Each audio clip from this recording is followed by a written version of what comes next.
Vil du starte? Ja. Jamen, jeg synes, det er enormt spændende, og jeg synes, det er udfordrende. Det er især tanken om, at det man arbejder for, at der er en mening med det, og at det går til det er en god sag, man arbejder for. Det kan jeg godt lide. I starten synes jeg, det var ret grænseoverskridende, fordi man prøver nogle nye ting, og man føler sig måske lidt påtrængende til at starte med, eller sådan, men det synes jeg bliver gjort godt og grundigt til skamme, den der følelse. Fordi man ligesom lærer, hvordan man skal gribe det an, uden at være den der irriterende person i telefonen.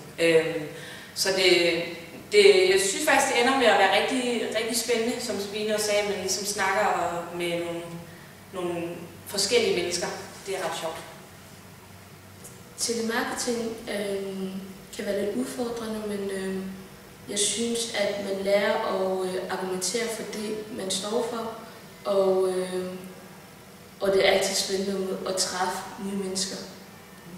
Da jeg startede til marketing, så var jeg rimelig bekymret for, at folk ville være meget hårdere og bare klaske røret på hele tiden.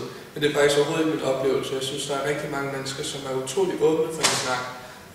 Og selvom man tit fanger folk på et dårligt tidspunkt og sådan noget, når man så endelig fanger de folk, som bare sidder og egentlig er klar på en samtale, så er de også indstillet på det og kommer selv med en masse gode bidrag, som man selv kan bruge videre senere og den slags. Så jeg synes, det er en rigtig god oplevelse at tale med folk på den måde.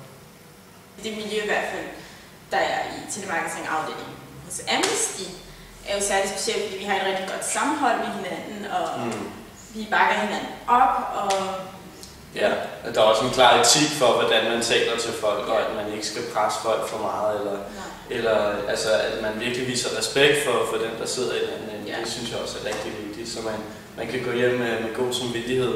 Både at jeg har gjort en god forskel, og en forskel for mennesker i verden, men også at man har behandlet folk ordentligt.